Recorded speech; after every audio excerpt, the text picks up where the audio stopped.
et bienvenue dans une nouvelle vidéo. Aujourd'hui je vais vous présenter le Forza, Honda Forza 125. On a déjà vu pas mal de vidéos sur YouTube des professionnels qui ont testé avant moi. Là je viens d'acheter ce Forza, donc je profite pour faire une petite vidéo. Alors le première chose qui frappe au niveau de ce scooter, c'est son gabarit. C'est assez gros, derrière c'est très gros. On peut très bien confondre avec on va dire un petit peu le T-Max à l'arrière, parce qu'il est vachement large. Par contre, au niveau des coloris, il y a 5 coloris et c'est assez décevant de chez Honda. Personnellement, j'aime pas trop le mat parce que à moindre petite rayure, il faut trouver un très bon carrossier qui arrive à refaire la même couleur et en mat. C'est pour ça que je l'ai pris en blanc, mais c'est un blanc qui est métallisé, donc c'est vachement joli et c'est facile à entretenir. Un coup de chiffon, et même si on a une petite rayure, une petite retouche aux plumes, et c'est nickel.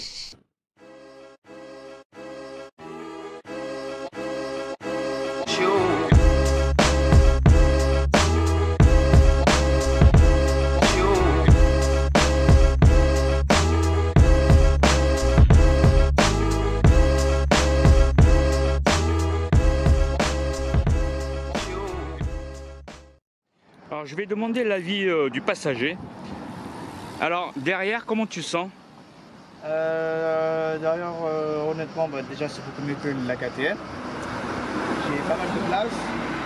Moi je trouve juste personnellement, bon après, tout dépend du gabarit de chacun. Moi en fait c'est au niveau des jambes, c'est que moi là je trouve que c'est un peu trop large.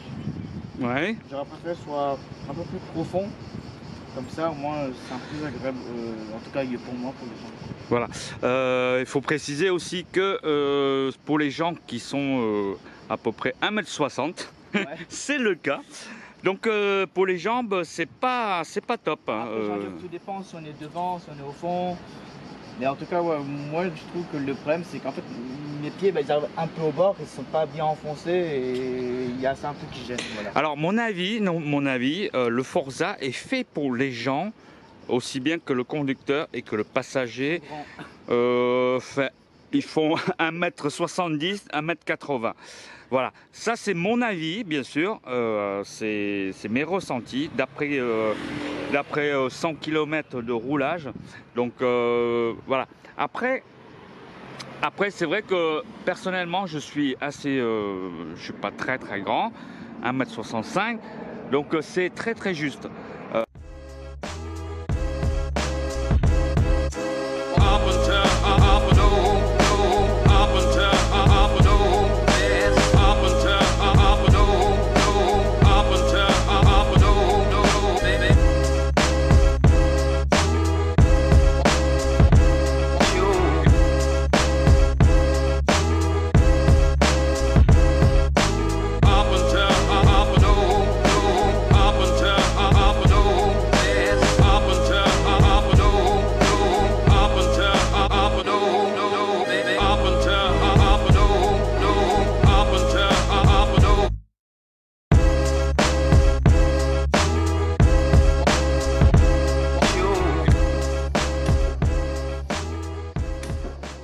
Voici la télécommande du Forza.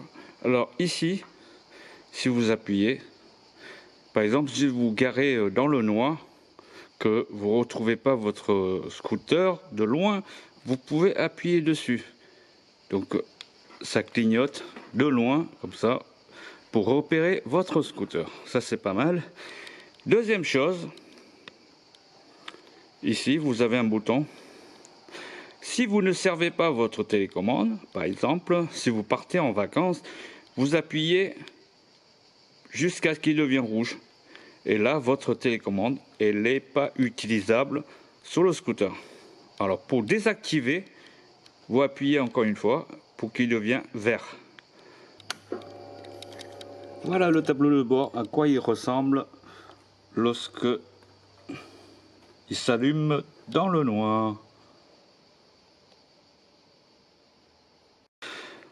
Voilà les amis, on a fait le petit tour avec ce Forza 125. Donc je vous ai dit tout à l'heure, hein, les points forts c'est tenue de route, pas mal de performance, le châssis, les pneus, les positions de conduite c'est agréable. Les points faibles c'est voilà, c'est fait pour des gabarits qui sont plus de 1m62, 63, ce serait idéal. En dessous c'est pas terrible. Petit point faible aussi au niveau pour les jambes, ceux qui sont petits ici, ça gêne un petit peu pour le passager. En ce qui concerne les petits points faibles, c'est à ce niveau-là. C'est, je vous ai dit tout à l'heure, c'est où il y a le pour regarder le niveau liquide de refroidissement, il faut démonter le cache. Un gros problème sur ce scooter, les points faibles, c'est que sur les disques, devant ou derrière, on ne peut pas mettre un bloc-disque. Parce que les trous, ils sont tellement petits, donc aucun bloc-disque ne entre dedans. Si, vous avez sûrement des blocs-disques avec la tige qui rentre, mais c'est tellement fragile que on peut casser facilement. Donc voilà, c'est pas un point fort à ce niveau-là. Sinon, l'ABS, ça marche très bien. J'ai essayé, c'est nickel. Et derrière aussi, les disques, il n'y a pas de trou. Je vais vous montrer ça. Voilà. Donc, il faut prévoir une chaîne ou un U pour attacher votre scooter. Et ici, ce qui est pas mal, c'est... Bon, ici c'est dans le noir maintenant, mais vous verrez sur les autres vidéos, il y a une prise USB-C. Voilà les amis, j'espère que vous avez bien aimé ce petit reportage sur ce 125 Honda Forza.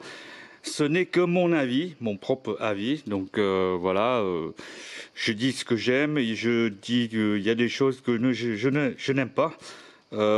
Aussi, ouais, alors pour les freins, pour les poignées de frein, si vous avez des petites mains, changez le levier, optez pour les réglables parce qu'il est très loin. Donc si vous avez des petites mains, c'est pas très pratique pour approcher plus au niveau du poignet, je veux dire. Voilà, bah, j'espère vous retrouver dans un prochain tuto de mécanique. Pour ce, bonne journée, au revoir.